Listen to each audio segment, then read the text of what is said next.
तो बच्चों बहुत बहुत गुड मॉर्निंग। आप सभी लोग कैसे हैं? आई होप आप सभी लोग अच्छे होंगे, स्वस्थ होंगे, व्यस्त होंगे और पढ़ाई में काफी ज्यादा मस्त होंगे। ठीक है।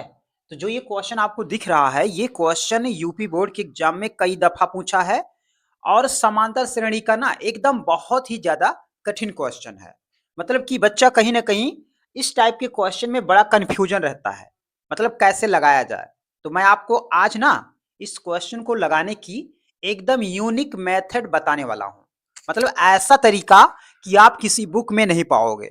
तो बहुत इंपॉर्टेंट क्वेश्चन है, ऐसे में वीडियो में एंड तक बने रहिएगा। ठीक है। तो चलिए शुरू करते हैं।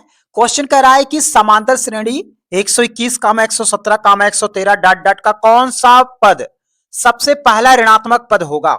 एकदम बहुत इंपॉर्टेंट क्वेश्चन, ध्यान से देखिएगा क्योंकि ये क्वेश्चन यूपी बोर्ड के एग्जाम में बहुत बार पूछा गया है। ठीक है। तो मैं इस क्वेश्चन को लगाता हूं। तो सबसे पहले यहां पे हम लिखेंगे ऐसे हल। ठीक है।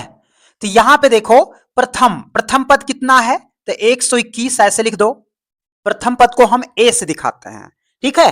अब बात आती है कॉमन डिफरेंस, यानी कि यहां पे अंतर कितने का है। तो दूसरे में से पहला घटा दो ऐसे। यहां घटाओगे तो 121 में से 117 गया तो आएगा -4। ठीक है। क्योंकि 121 बड़ा है तो बड़े का चिन्ह लगता है। ठीक है। ये भी सब लोग कर लेंगे। अब बात आती है यहां पे एन कितना होगा। एन एन माने अंत में। ठीक है। अब ध्यान दीजिएगा, एकदम ध्यान से। कह रहा कि कौन सा पद, जब भी पद बोले तो इसका मतलब है हमें यन फाइंड करना है, यन। और पहला ऋणात्मक पद, ये बताओ ऋणात्मक संख्याओं की शुरुआत कहां से होती है। तो -1 से। ठीक है। -1 से, बस यही ध्यान देना है। यहां पे -1 ऐसे आपको लिख देना है। मतलब कि माइनस वाली संख्याओं की शुरुआत -1 से होती है, यानी कि यहां पे एन जो है वो -1 होगा। ठीक है। और यहां पे हमें यन ऐसे फाइंड करना है, तो क्वेश्चन मार्क लगा दो। ठीक है। तो हम फॉर्मूला का प्रयोग करेंगे एन बराबर होता है ए प्लस ब्रेकेट में n -1 इंटू डी।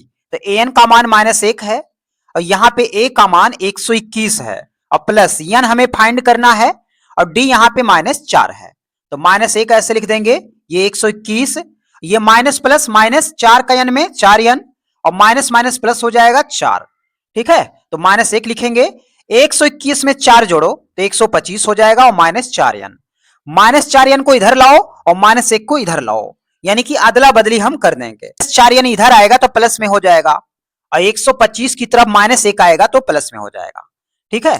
तो कुल मिला के यहां पे 125 में 1 जोड़ोगे तो 125 में अगर 1 जोड़ते हो तो आ जाएगा यहां पे 126 और यहां पे 126 में 4 से भाग लगा दो तो 4 तिहाई 12। अब 6 में भाग लगाओ 4 का तो एक के बार जाएगा 4 एक कम 4 और इसके बाद आ जाएगा यहां पे 2 आ जाएगा। तो दशमलव लगा के 4 पंचे 20, यानी n का मान 31.5 आया। अब कहोगे कि आंसर जो है वो 31 होगा या तो 31.5 होगा, तो एकदम गलत। ये बताओ जो ये संख्या है n, क्या ये पूर्णांक है? तो पूर्णांक नहीं है, तो आपको पूर्णांक बनाना पड़ेगा। ये 31 से ज्यादा है, ज्यादा है। तो जब ज्यादा है तो इसका मतलब है ये कहां जा रहा है, 32 की तरफ जा रहा है। तो यहां n का मान 32 होगा, यानी कि सबसे पहला ऋणात्मक पद जो है वो 32 होगा। तो एकदम बहुत इंपॉर्टेंट क्वेश्चन, आपको ऐसे क्वेश्चनों को ना एकदम ऐसे लगाना है। तो जब भी कहे पहला ऋणात्मक पद क्या होगा तो an बराबर आपको -1 मान लेना है और यहां पे an का मान रख देना है।